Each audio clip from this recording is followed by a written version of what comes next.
Many thanks to my supporters on Patreon. If you'd like to join them, check the link in the description. But now, enjoy the video. Love it or loathe it, oval racing is undoubtedly one of the most unique disciplines on the planet. Nowhere else can you witness some 40 plus cars packed within inches of each other at over 200 miles an hour. It truly is an experience like nothing else. But to boil oval racing down to simply just that description would be somewhat missing the point.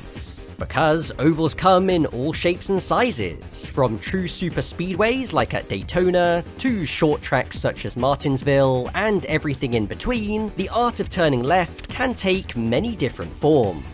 Although it's often chastised for its simplicity, those in the know will tell you that figuring out how to be quick on an oval can be just as difficult, if not even more so, than on a standard road course. Listen, I appreciate oval racing for what it is, but I don't pretend to be an expert on it. However, something that I am an expert on is Gran Turismo. This series has featured oval courses right from day one, and they've since appeared in every single mainline game to date. However, the ways in which these types of tracks have been used across these various games is not as easy to explain. Sometimes they're used in ways that strongly mirror reality, and other times they couldn't be any further from it. So, what's the deal? Well, having fully played through all of these games and experienced each of their different takes on oval racing, I finally feel confident to dissect how this area of motorsport has been represented in Gran Turismo. As a casual player, oval racing is something that you could gloss over entirely in these games. But if you do stop and really soak everything in, you'll come to realize that there's actually quite an interesting story to be told here. And today, that's what I'm gonna do. This is the complete history of oval racing in Gran Turismo.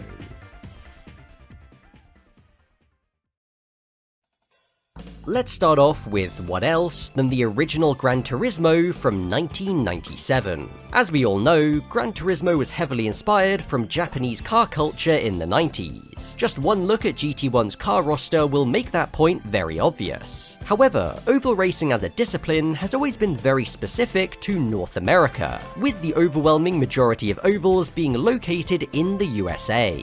So, what relevance could an oval circuit possibly have in this game? Well, that's where we need to mention Yatabe.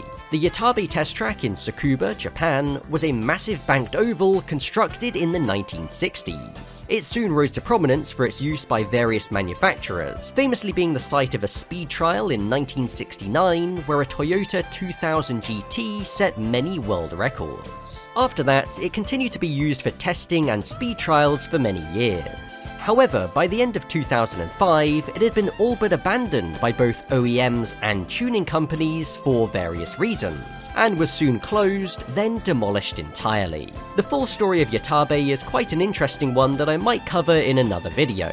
However, the important point is in how this all relates to Gran Turismo. From the 11 tracks in GT1, you can find a high-speed oval known as the test course. Although it's never explicitly stated, the test course seems to be heavily inspired by Yatabe, not only in its layout but also its visual design. And just like the real thing, its main purpose is for benchmarking cars. In GT1, there's a game mode called the Machine Test, where you can participate in a 400 meter timed run, a 1000 meter timed run, and a top speed run. This, from what we can tell, is the main purpose of the test course, with the machine test soon to become a staple feature in the series. But that's not all it's used for in this game. Test course also features in the first 2 license tests, which are just basic stop-start challenges, but more notably, it does also appear in a single career mode race. This can be found in the Mega Speed Cup, a 3-race event for highly tuned road cars. Even though Yatabe never hosted any racing in real life, I still find this usage quite fitting, given the top speed battles that took place amongst various Japanese tuners who all aim to be the fastest. In GT1, the toughest opponent cars in this event have over 900 horsepower, so I'm pretty sure that was the idea. Oval racing had a fairly low-key start in GT1, but how would things evolve into Gran Turismo 2? Well, the test course returned, along with the machine test, but it was also joined by an all-new oval, Super Speedway. This track is an egg-shaped oval with turns 1 and 2 being much larger in radius than 3 and 4. Although this is an original circuit, much like the test course, it is heavily based on a real-life oval. This time, the Motegi Super Speedway that was opened in 1997, which became Japan's first purpose-built oval racetrack. Its more conventional design meant that it could also be used for more in the game. Super Speedway features in 3 events in GT2, the Station Wagon Cup, Gran Turismo All-Stars, and the GT500 Championship. The latter of which could be a reference to the 1998 JGTC All-Star race which was held on the Motegi Super Speedway, albeit with a handful of chicanes inserted. Test Course once again featured a race of its own, this time race 2 of the tuned Turbo Car No. 1 Cup.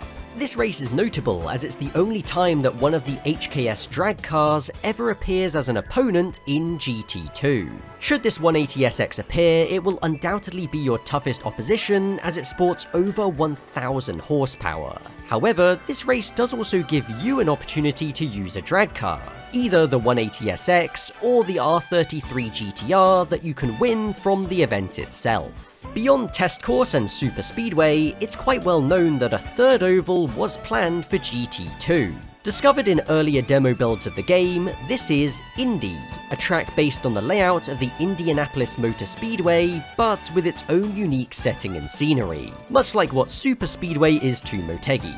This track appears mostly finished, so why it was cut from the final game is still a mystery. Whilst we're on the topic of tracks, we should also mention Red Rock Valley Speedway. This track is a road course, with a variety of left and right-hand corners, but its similarity to an oval cannot be denied. Its general layout even appears like 2 overlapping ovals. Turns 1 and 5 in particular take the form of large radius banked corners, exactly the sort of thing you would find on a super speedway. But as well as the tracks, GT2 of course massively expanded the selection of cars available. When it came to paved oval racing at this time, it was pretty much just stock cars and Indy cars that raced on them. GT2 didn't feature any of those, with one slight exception. The racing modification for the Ford Taurus actually turned it into Mark Martin's 1999 Valvoline-sponsored NASCAR. However, this was only on the early versions of the North American and Japanese releases of GT2, with every other version featuring a much more generic design. Even more disappointing is the fact that these changes are mostly visual, with it driving just like an upgraded Taurus rather than a proper stock car. In fact, it even remains front-wheel drive. You could say it's all show, no go. So that was how oval racing was handled in the PS1 games. As you can see, it was mostly grounded in reality, but as they lacked the relevant content when it came to the cars and tracks, they were quite limited in terms of what they could do. Even still, the groundwork had been laid, so how would they build on this into the PS2 era? In 2001, we would get our answer as Gran Turismo 3 was finally released. On paper, not a huge amount had changed. Both the test course and super speedway were carried over, and there were no new additions when it came to oval circuits. However, it's the details that really matter. Both tracks were given visual upgrades, much like everything in GT3, but the changes to the test course were the most dramatic.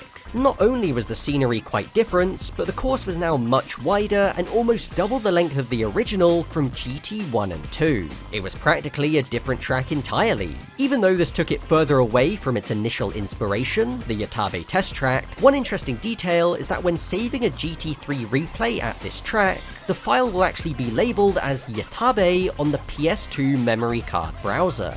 Anyway, Test Course once again hosts the 2 stop-start license tests as well as the machine test, but there is one massive difference when it comes to its usage. In GT1 and 2, this track features in a single race in each career. In GT3, it appears in a grand total of 16 races, adding up to a combined 151 laps. Compare that to 2 laps in GT1 and 3 laps in GT2. Needless to say, if you're doing a 100% run of GT3, you're gonna get pretty familiar with this track.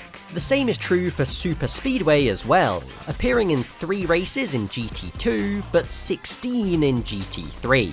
So, why was this? Well, an obvious explanation is that GT3 has a massive career mode, but relatively few tracks to fill it out. 20 in total. So, for the sake of adding as much track variety as they could, they were forced to use these ovals much more frequently. When looking at which events they appear in, this checks out. There isn't a whole lot of rhyme or reason to which types of cars you race on them with. So there is definitely some truth there, but I don't think that's the full story. If we break it down by league, Test Course features in 4 races in the Beginner League, 3 in the Amateur League, and 9 in the Professional League. Compare this to Super Speedway, where that breakdown is 5, 8, 2, and 1 endurance race also. From this, it's clear to see that Super Speedway is now viewed as a beginner track. It even appears in the Sunday Cup and Lightweight K Cup. Even though it does host an endurance race, the Super Speedway 150 miles, this is one of the shortest enduros, lasting just over an hour, and also one of the easiest. You're up against a selection of tuned cars, but they pit pretty often, meaning that it's quite easy to beat them on strategy even if you're slower. But for me, the real intrigue is with how the test course is used. It's seen in the Professional League more often than both the beginner and amateur leagues combined. This reflects a couple of things. For one, the size of the test course. It's a massive near featureless track, so there isn't much value to driving it with lower powered cars. But the second point is that by having races around here with higher powered cars, this is where Gran Turismo debuted the Slipstream battle. Of course, Slipstream, or drafting, was a factor in the PS1 games, but with the shorter and narrower test course, it wasn't as important. In GT3, races at the test course are dependent on the Slipstream effect. The best example of this is with the iconic Like the Wind event, which made its first ever appearance here. This event is already an outlier thanks to it being the only standalone race event outside of the endurances. Its name is of course a reference to the phrase, "run like the wind," but also possibly to the song from the original Japanese soundtrack of GT1 by the same name. It was the background music in that first part of the video in case you're wondering. But anyway, the point is that this is a 20-lap battle with the fastest cars in the game, kind of like a spiritual successor to the Mega Speed Cup from GT1. Something that's really cool is how you come up against both race cars and road cars in this event, one of the few times this happens across the entire series. Almost every car is tuned to between 900 and 1000 horsepower, however, they unfortunately made one major oversight. Many of the opponent cars have not had their gear ratios adjusted, meaning that they top out way too soon. A really obvious example is with the Pagani Zonda C12S, which can only achieve a pitiful 150 miles an hour before bouncing off the rev limiter. It's a shame because it spoils what could have been an even more intense race, but at least there are still a couple of AI cars that can give you a good run, like the Toyota GT1 and Dodge Viper GTS. This race can seem pretty tough at first, but there is one easy trick. Because this is such a wide open oval, tyre wear is pretty much meaningless. However, the AI will still pit when their tyres are worn, meaning that if you just stay out, you can get a massive advantage over them. Or you can just use the wheelie glitch and destroy them either way, your choice really. Yeah, bringing together the fastest cars in the game on a flat-out oval isn't exactly a complex idea for an event, but it is one that's surprisingly effective. There's no denying how memorable Like the Wind is. But this really is the highlight. The biggest issue with oval racing in GT3 is sheer overuse. As I said, the test course appears in 9 events in the Professional League, each of which lasting at least 10 laps, but usually even more. When playing through this game, it does get pretty old pretty quickly.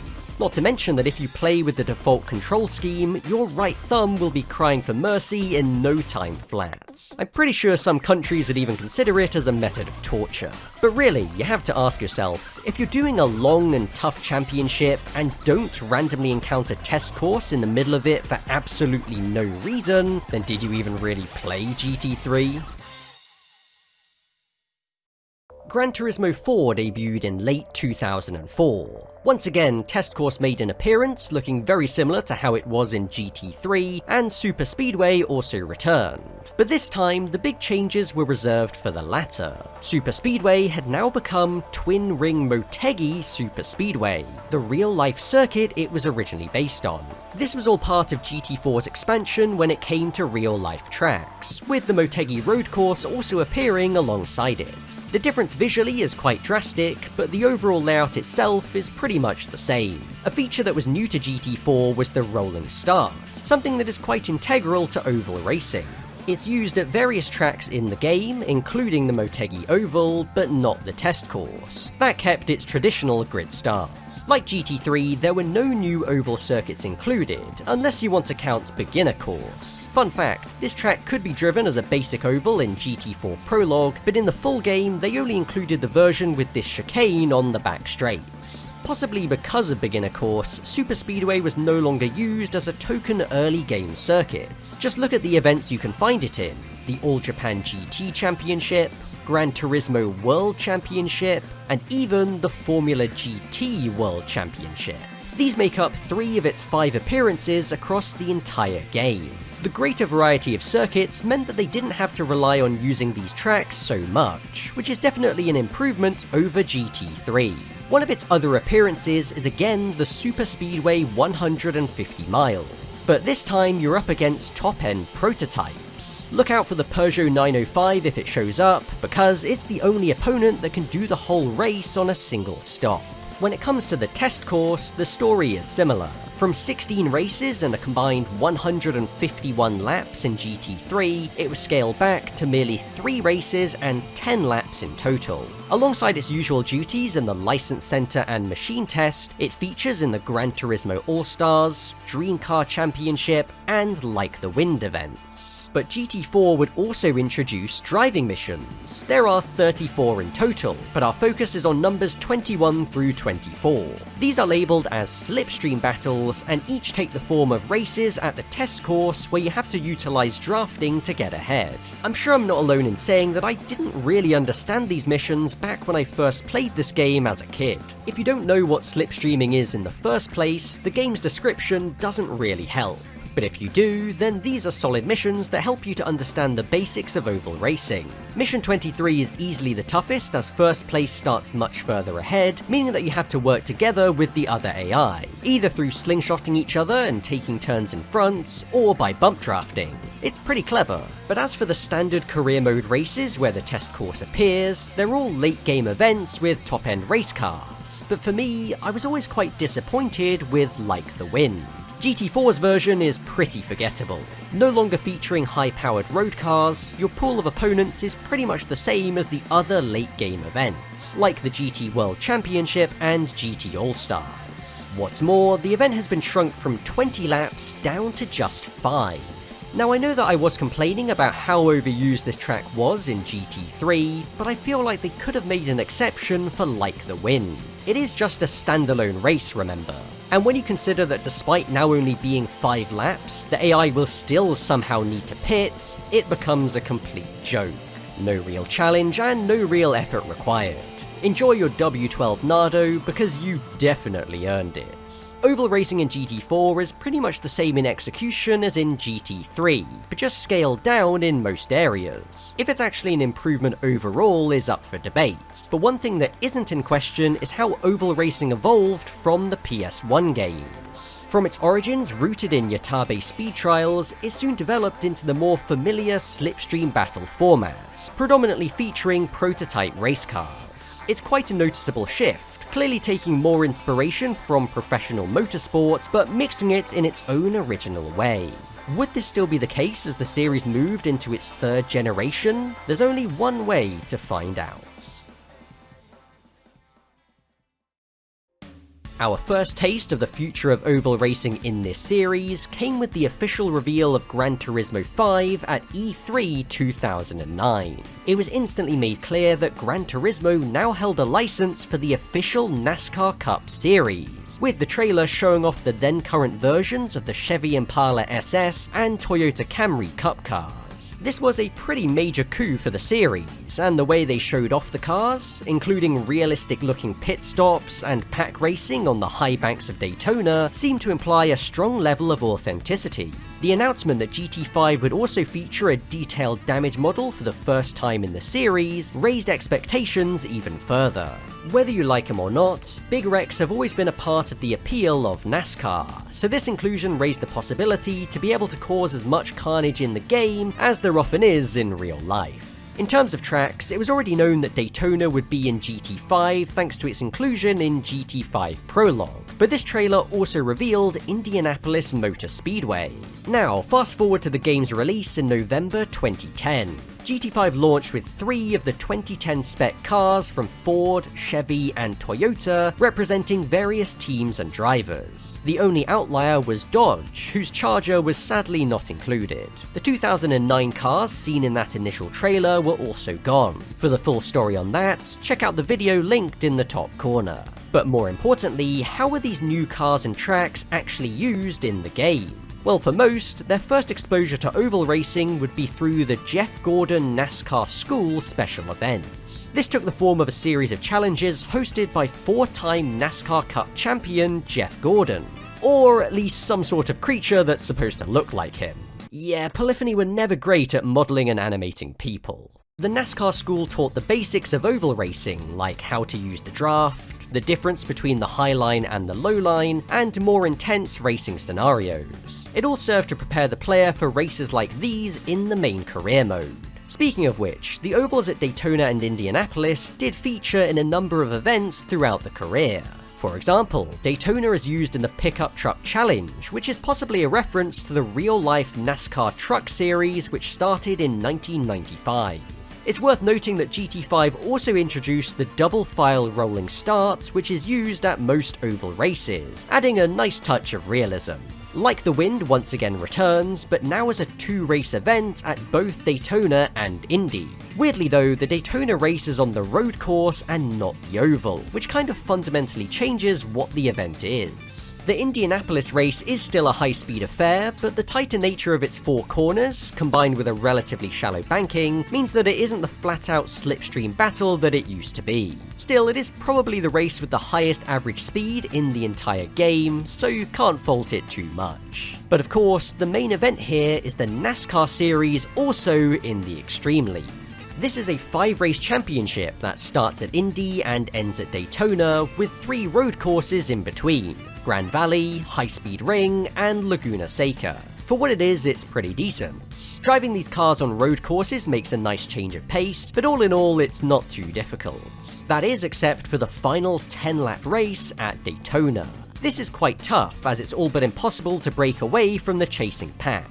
This means that, with the draft, you're always at risk of being overtaken. This race is often seen as one of the hardest in the entire game, and that's not the only reason why. The AI are known for being pretty ruthless. If you make contact with them in the turns, you're most likely getting spun, or worse. Hey, at least we can enjoy the new for GT5 crash damage and full rollovers. But we also have to mention assists. For whatever reason, the NASCAR oval races in this game force you to have stability control on. This absolutely kills your speed in the corners and makes the races a lot tougher than they need to be. I will say that this does sap a lot of my enjoyment when it comes to this race, because you're simply not on an even playing field with the AI, who don't seem to be affected. Another disappointment is that none of the NASCAR races feature tire wear, fuel usage, and therefore pit stops. This is kind of a weird choice, given that one of the standout features of NASCAR in GT5 was its super detailed pit stop animations. Also, one of the challenges in the Jeff Gordon NASCAR School even has you merging with the pack after leaving the pits. You have to wonder if these races were intended to be longer and include pit stops at one point, because all the evidence seems to suggest that to be the case. But if you are looking for a longer oval race where strategy is a factor, GT5 does actually have you covered.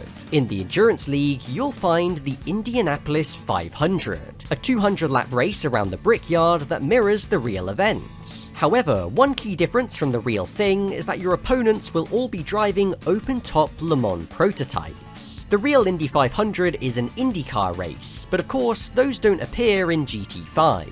Interesting trivia though, it was reported in the February 2010 issue of PlayStation, the official magazine, that IndyCar, then known as the Indy Racing League, would have their cars and tracks appear in GT5. They seem pretty confident about their exclusive information, but just 1 month later they were issuing the correction that Indy cars will not actually be in the game. It's possible that there were some crossed wires given that Indianapolis itself does appear, but who's to say for certain. As for the race in GT5, Polyphony could have chosen to use the Formula GT as a more direct stand-in for the open-wheel Indy cars, but given its extreme rarity, maybe it's for the best that they didn't. When it came to GT5, the two staple ovals from the previous games, the test course and Super Speedway, did not return. However, GT5 was the first game to feature DLC. This is how Twin Ring Motegi was brought back in mid-2012, which ironically hasn't held a real race on its oval since it was damaged in the 2011 Tohoku earthquake. But through DLC, they also added a new circuit by the name of Special Stage Route X. Now, don't get confused, this circuit has nothing to do with the Special Stage Route Street circuits that had already appeared in the series, because really it's a spiritual successor to the test course. A massive high-speed oval where you can push your cars to their very limits. This track was available via the Speed Test Course Pack, which also included the Speed Test, basically what was called the Machine Test in the older games. And that just about rounds off GT5. In my view, how GT5 handled oval racing was pretty similar to how it handled rally. It seemed to go for a more authentic representation of the sport than in previous games, making use of their NASCAR license. In both cases, they did a solid job with some cool details, but it still feels like they left a lot on the table. I think it would have been really nice if they went even harder with it, maybe including caution periods and other features like that. However, where Polyphony left off with their career mode is where players picked up from online. There were many dedicated leagues with people recreating NASCAR events and just more realistic oval races in general. They would run much longer races with tire wear, fuel, mechanical damage, even makeshift caution periods with player-driven pace cars. To many, this is what the oval racing experience could have and should have been in GT5. Never underestimate the community's ability to make the best out of what they have. But could Polyphony take inspiration from this and make oval racing even better in Gran Turismo 6?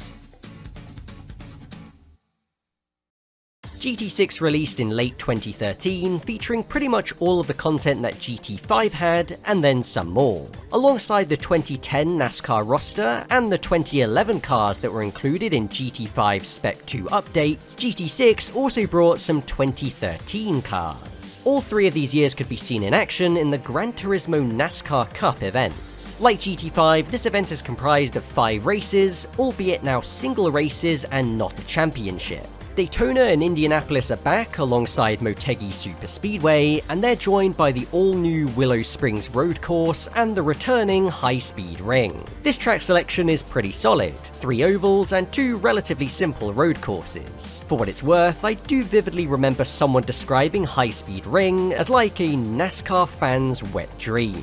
So do with that information what you will. But much like everything else in GT6, this event is distinctly easier than the one in GT5.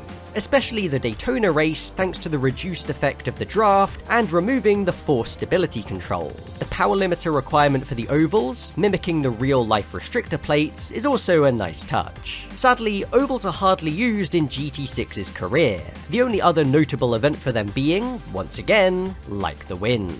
This is now expanded to a 3-race event. One takes place on Special Stage Route 7, essentially a high-speed stretch of highway that loops back on itself. It's fine, again not really my ideal take on the event, but it's nice to see them actually use this track for something interesting. Indianapolis returns for another 5-lap race, and it's pretty much the same experience as the one in GT5.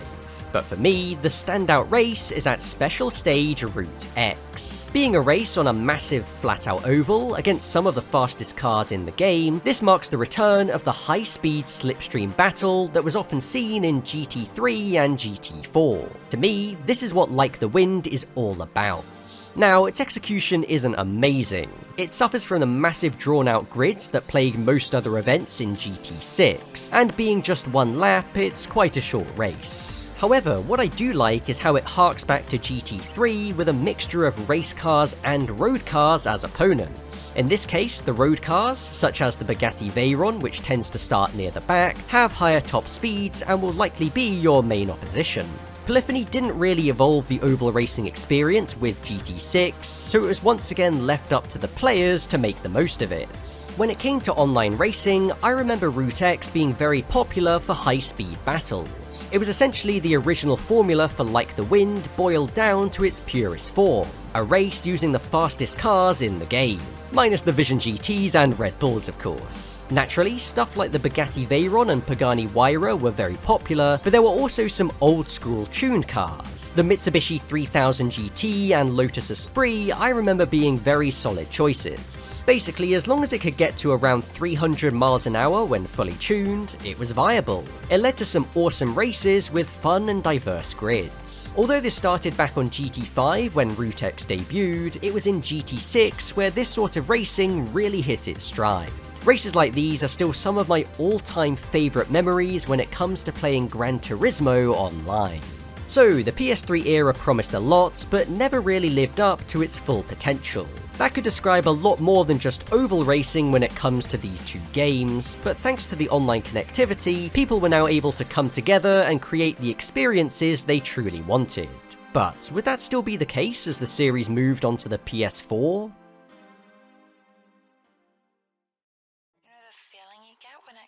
Gran Turismo Sport released in October 2017 and featured 3 all-new oval circuits right from the start. There was Northern Isle Speedway, a short-track stadium oval modelled after the real-life Bristol Motor Speedway.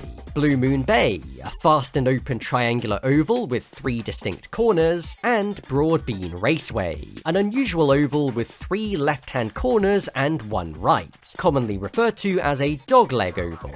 Each of these 3 ovals offered vastly different experiences and styles of racing, but the big question was, how would they be used in the game? Gran Turismo's NASCAR license had now expired, so what exactly were Polyphony planning here? Well, if we look at how the game was at launch, they really weren't used a great deal. Aside from circuit experience, Northern Isle and Broadbean were both seen in just a single mission challenge each. However, the infield of Northern Isle was used for the Northern Isle Festival series of missions, short time trials that took place on temporary makeshift layouts within the oval itself.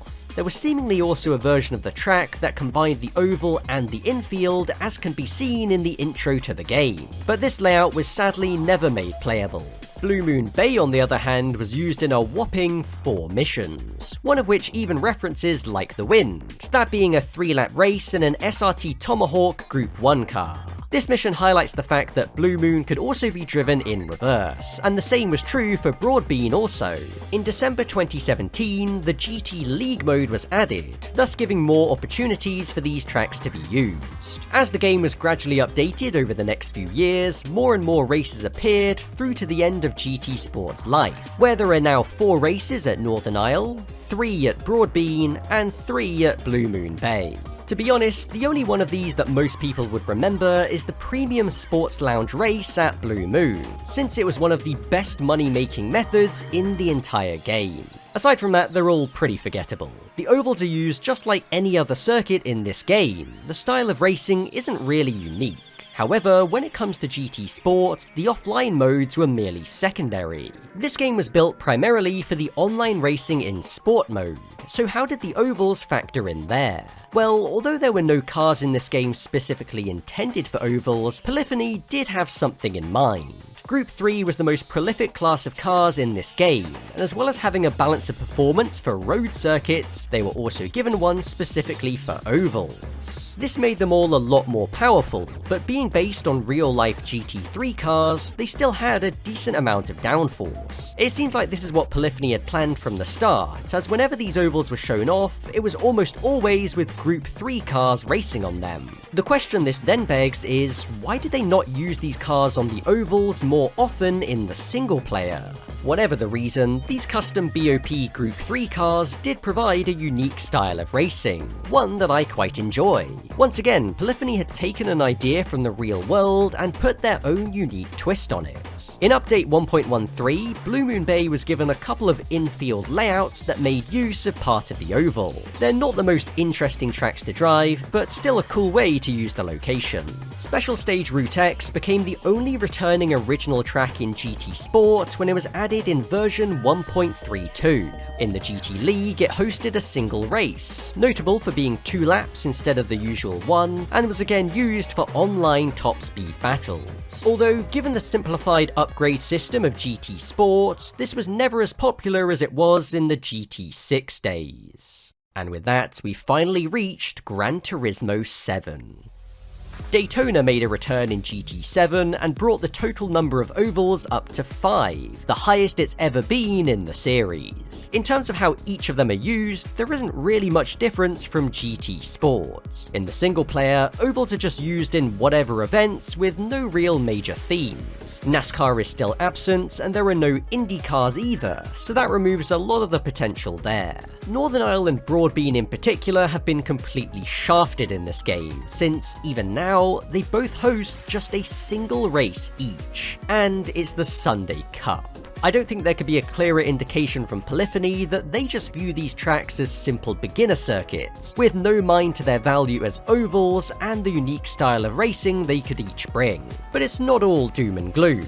Special Stage Route X is still here, and they did find something new and interesting to use it for. There are 4 mission events which take the form of drag races against various opponents, and to be honest, these are pretty fun. 3 take place over 400 meters, and 1 is 1,000 meters. If that sounds familiar, that's because those are the same distances that were used in the machine test right back to the original Gran Turismo. I've said before how the mission events are one of my favourite parts of GT7, and another would be the Clubman Cup Plus event. The Spec 2 update added 4 more races to this event, and one takes the form of a top speed battle at Route X. This race was very clearly inspired by those online lobbies from the PS3 days, and that's honestly really cool. The opponents even drive cars like those from back in the day, a mixture of modern supercars and hypercars, as well as some highly tuned GT legends. Many of them are even engine swapped, a new feature in GT7. The strict performance point and power limit does take away some freedom when it comes to car choice, but the trade-off is that all of the cars are pretty evenly matched, thus making for an exciting race. Also added in the Spec 2 update was the Lake Louise snow track, and it actually comes with its own tri-oval layout.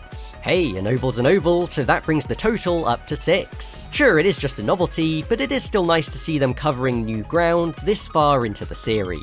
If we look at the online perspective, the custom Group 3 BOP does still exist, but from what I can tell, it isn't used as often as it was in GT Sports. As online lobbies have become far less popular than their PS3 heyday, so too has people using ovals to craft unique online races, like the Route X top speed battles. However, that doesn't mean that the creativity has left the community. There are still plenty of people creating the racing experience they want, but now in custom race. With GT7's excellent customization options when it comes to both performance and visuals, there are so many possibilities available. NASCAR may not officially be in GT7, but some people didn't seem to get the memo. As long as you can put up with the game's sometimes erratic and frustrating AI, you can have a lot of fun here.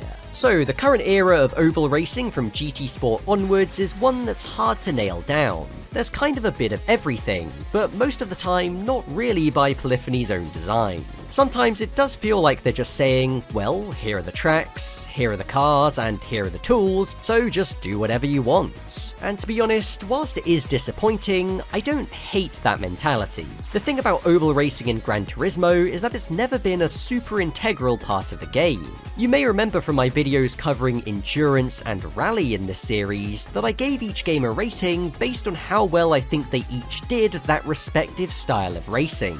I didn't do that in this video simply because when it comes to oval racing in these games, their ideas and execution are so wildly different that I don't think there's any point.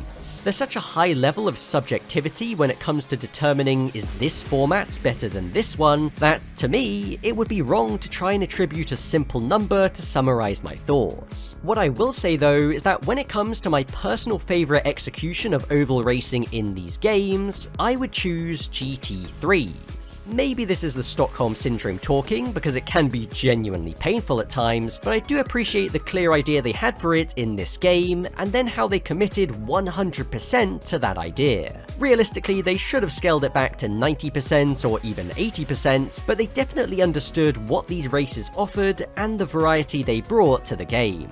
That's of course looking from just a single player perspective, but when we consider multiplayer as well, I'd probably go for GT6. There are two sides to consider. One is the more realistic NASCAR style of racing with makeshift cautions, pace cars, etc., and the other is the Route X top speed battle. When done right, both are excellent and add so much variety to this game. Yes, the damage model is way less detailed than GT5's was, which is sad to see, but not a major issue in the grand scheme of things. Each style of oval racing has its various supporters and detractors, but when you boil it all down, they're both just oval racing all the same.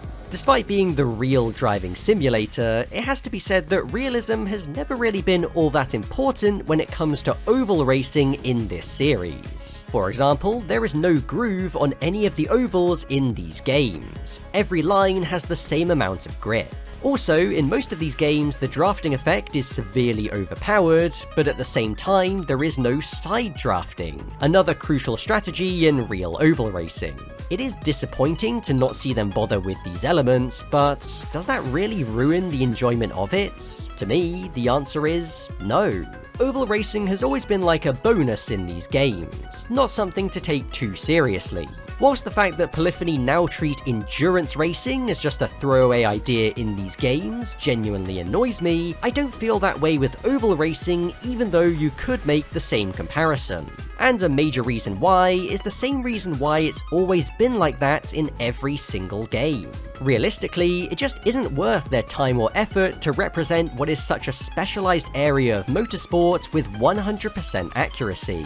That's not to say that they shouldn't try a little harder, and with GT7 they could easily still do more with the content they already have, as many players have even shown, but Polyphony do need to consider their priorities. Not as if they're doing a great job of that anyway, but you get what I mean. At the end of the day, that's all just my opinion. How do you feel oval racing has been handled over the course of this series, and do you think that Polyphony should give it more importance in these games? I'd love to hear your thoughts. As for me, I'm gonna go back to playing GT3. Those 151 laps of the test course won't complete themselves. Have a good one.